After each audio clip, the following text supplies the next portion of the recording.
So for an insightful one-on-one of scaling Israeli defense tech startups, but globally, it's my pleasure to invite our former ambassador of Canada to Israel, Mrs. Vivian Bercovici, as well as Lorne Abony, general partner of Texas Venture Partners. Please.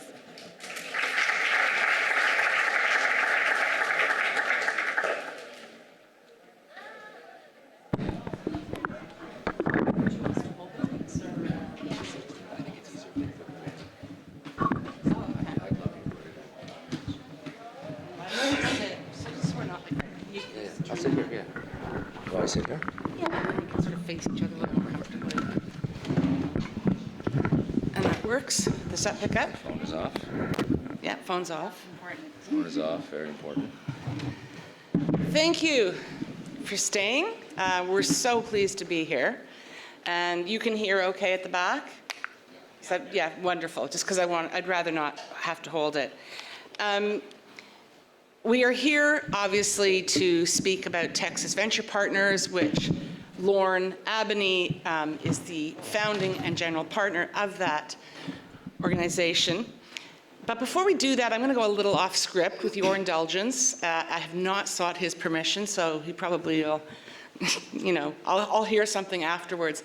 But I really do think it's important to understand and know a bit about the person who is here with us today to speak about this incredibly innovative company that he has founded. And he's someone who I'm very privileged to call a very close friend and have been for a number of years. He is one of the the hardest working people I know, brilliant, and I don't praise that freely, trust me. A lot of fun and wildly successful. He's also a man of great values, very strong and principled values. And it's no accident that Lorne Abony finds himself here in Israel and participating in this conference, because he, like my daughters have said about me over the years, Mummy, you're kind of on Zionist crack. So's Lorne. He cares deeply. He doesn't just care deeply to come on a trip once a year. He cares deeply about the dignity and the strength and the power of this country, and that we are able to live and fulfill our destiny here. I stayed on, I've lived here since I was ambassador. I've been living here now for 11 years in total, and I've watched Lorne in action. And when there's fire, he runs towards it, not from it. That's what happened on October 7th. And there aren't many people who I think we can say that about, who were not in Israel. Initially, like all of us, he was overwhelmed by the chaos and the sadness and the shock and the horror. And what Lorne did quietly was he reached out and identified children, but not just children, also adolescents and young adults who had been left orphans by October 7th. As you all know here, I expect the state was overwhelmed, and to a degree still is, and relied on people like Lorne to step in. The children were identified. The older adults in their 20s, who the system would not take care of in the same way, were not. And he's very quietly, with true tzedakah, true nobility of spirit and intention, has stepped in and is doing so much so quietly, you will not see his name on any plaques anywhere except for the tennis bridge at the Israel Tennis Center in Ramat HaSharon. Other than that, he's a very quiet man in that regard. And I didn't want them to do that. And you'll soon, I take a picture every time I play tennis there and send it to him, just to kind of rub it in. And Lorne has also stepped up in Canada. I think that you've all been seeing in the headlines that Canada, we're both from Toronto. Originally, he now lives in Austin. I live here in the Western Negev, by the way. He stepped up in Canada because we need help. We are the fourth largest Jewish community. We're getting hammered. And he is, again, quietly funding lawsuits because Jewish children are being literally beaten up in schools. and the organized community and the governments are doing nothing. Nothing. Lorne Abony has stepped in and is helping people to stand up. So thank you for all you do quietly. He's not...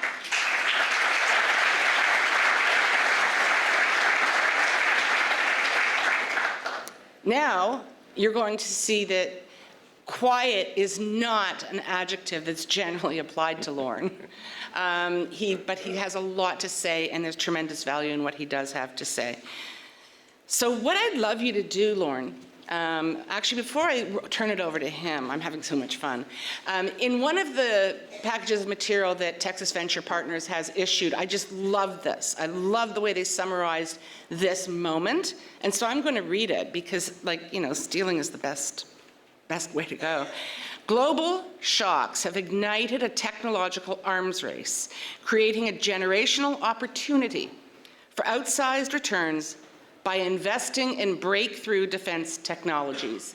And Lorne was just saying to me earlier, he has never been so bullish on Israel as he is now, and he was not able to say that 8 months ago. For sure. For sure.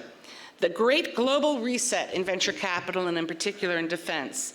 Texas Venture Partners, Lorne, you founded it from your home base in Austin. Why? Well, first of all, thank you, Vivian, for the introduction, and I'm honored to be here today. Texas Venture Partners is a defense tech firm focused solely on investing in Israeli defense tech firms, frankly, because I am so bullish on Israel. And I'm not so bullish on Israel just because I'm an ardent Zionist. I'm bullish on Israel because there is a renaissance now in defense tech that plays absolutely perfectly into this ecosystem that exists here in Israel. Because of asymmetric warfare, and the best example, obviously, of asymmetric warfare is the Houthis buy $90 drones on Alibaba, and we shoot them out of the sky with $2 million missiles, obviously not a sustainable business model, is the fact that defense tech used to be a heavy industrialized, heavy CapEx business. Frankly, Israel wasn't a player. Yes, there's Rafael and Elbit and IAI, but we weren't really a player. Now, how do you shoot a drone out of the sky? You scramble the GPS or you intercept the signal, and that's a very low CapEx alternative. We've dropped a nation of tech geniuses. I always over-indexed in my investment thesis to Israel because you had to. If you're allocating assets, you better over-index to Israel. You're 5 times more likely to have a tech unicorn from an Israeli investment than you are a US investment. But we couldn't play in defense tech. We now can, plays into our tech ecosystem. There's a huge renaissance globally, and we are one of only 2 countries that have dropped themselves into the theater of battle and are innovating on the fly. So our fund is extremely small, $50 million, and we're investing in pre-seed and seed companies here in Israel.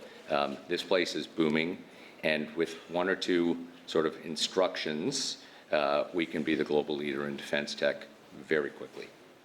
And I want to just pause and step back for a moment, Lorne, before we get further into Texas Ventures. And if you wouldn't mind just sketching out briefly your quite incredible business background. Just a lawyer by profession, MBA from Columbia Business School. Back in the late 90s, I was founder, CEO, largest shareholder of the largest online games company in the world. It was called Fun Technologies. Sold it to Liberty Media for $484 million in cash back in 2006. After that, I stayed on the CEO for a couple of years, and then I started an in-store media company that grew to be, again, I was the founder, CEO, largest shareholder, a company called Mood Media that grew to about 3,300 employees from just me. About 800 million in revenue, 135 million in EBITDA. So have experience building large businesses and large exits, and have been investing for the last 10 years, and have had some great success, as well as with some Israeli companies. So that's my business background. Obviously a passionate Zionist. I care about 5 things, I always say: Israel, Israel, Israel, Israel, and Israel. That's sort of what drives me. And I actually worked with him in one of those ventures, and we're still friends to this day, which is amazing. But now there was a lot of yelling back and forth. But. Now that you have the general kind of, the scope of his really incredible experience, what drew you at this moment? Because in the early years, or in the early months, it feels like years. In the early months when you started to focus on Texas Venture, your thesis has evolved, correct? But there is something really unique and special about the Israel-Texas combination and the opportunities, of course, that are presented in this point in time in America. That's a great point. Our three objectives are solved, I believe, by the firm, which is firstly, make money. At the end of the day, I'm not trying to compete for tzedakah money. Give as much tzedakah as possible, but capitalism works, and it works for a reason. The second is invest in Israel, and the third is make Israel stronger.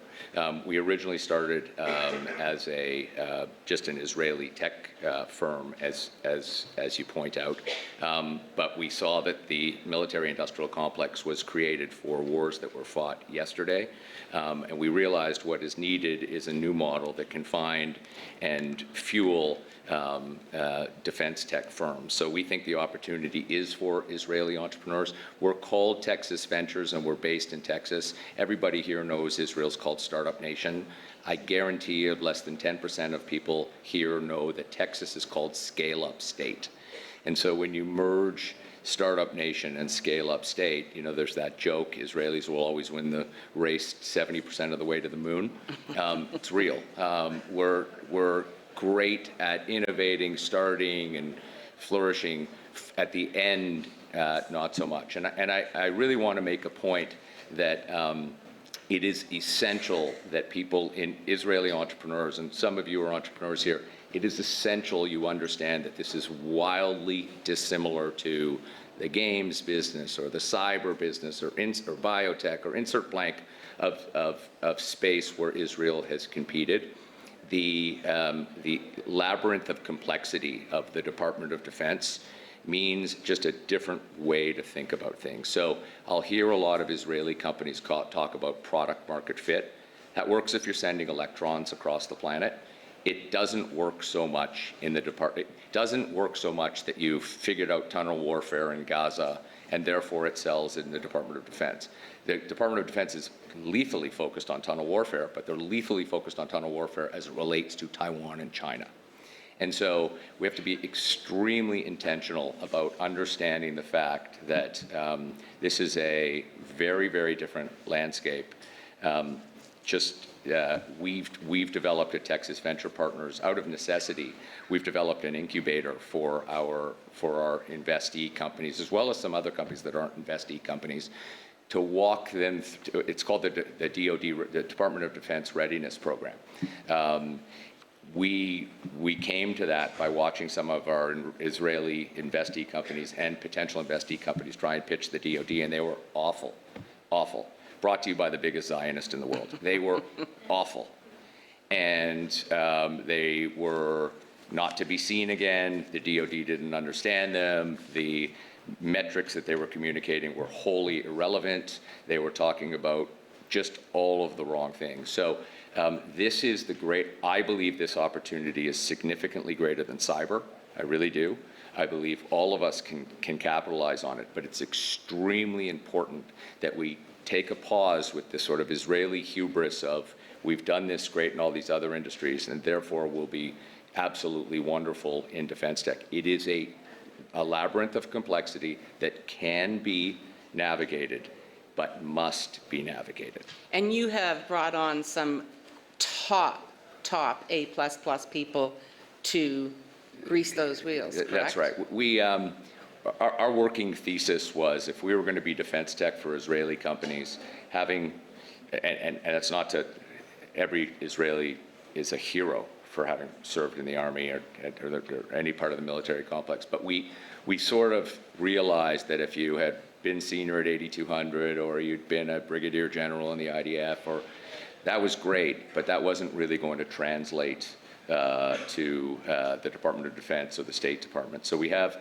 three partners that are really fabulous. Simone Ledeen, who was the former Deputy Assistant Secretary of Defense for the Middle East. Fun fact is she's the highest ranking female Jew in the history of the US military. Annette Redmond, former Secretary of Intelligence, venture partner, and Chad Fleming, probably the most decorated military vet in Texas. So I think it's extremely important, and I'm not trying to sell our fund, although I am a little, that if you're going to take an investment from a venture fund, that they add tremendous value. And this isn't about negotiating biz dev deals. This is about, quite simply, selling to the Department of Defense. The Department of Defense procures $1 trillion of goods and services every year. You can all do the math, but $3 billion a day in 14 areas of critical defense technologies, and that's it. So don't go try and making up the 15th area or the 16th area or the 17th area.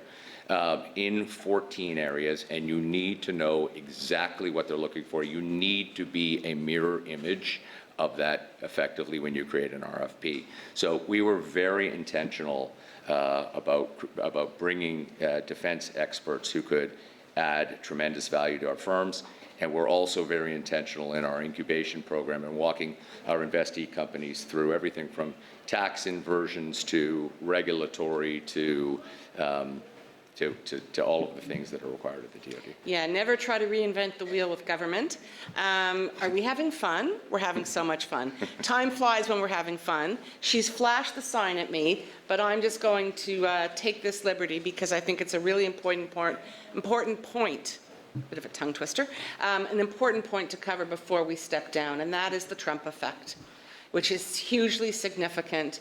I'd just love you to make a few comments on how that is impacting the defense tech environment. Yeah, no, thank you for bringing that up. Incredible. Sean McGuire said this morning, Sean from Sequoia, who I know well, had Kamala won, we'd be in real trouble, period, real trouble. And we all sort of know that. The Department of Defense now is going to be headed by Pete Hegseth, whether he's confirmed or not. He is about as pro-defense tech as you can possibly be. Waiting in the wings, if he is not confirmed, is Trey Stevens, whose literal job is a defense tech investor. He's literally a defense tech investor. So we have 2 years, and it could be 4, but 2 years until Congress and Senate could turn against us. 2 years to make an incredible impact at the Department of Defense. This is a renaissance 2 years for Israel, make no mistake about it. We have all of the pieces in place in the Department of Defense in the US. So I urge us all as entrepreneurs, Zionists, etc. I believe this is a once-in-a-life opportunity. You are in the perfect sector. It is a step function more complicated and sophisticated than the previous sectors you've probably been an entrepreneur in, but the opportunity is great. The Trump effect, quite simply, will inure to the benefit of all of us in this room in ways that are, for me, unimaginable. Lorne, anything else you need to add that I didn't ask? Or that you'd like to add? I mean, they only gave us 15 minutes, so there's lots. There's lots. Don't give up. Being an entrepreneur, life is, one day the sky's the limit, the other day the sky's caving in, it's the same sky. Don't give up, be extremely focused, and just extremely focused. You're in the best space in the world. Please take U.S.-specific advice. Please. You will get one chance at the DoD, one. And if you don't take U.S.-specific advice, it will not work. So that's, I guess, my strongest advice to Israeli entrepreneurs here. Thank you. Thank you so much. Thank you all for being here.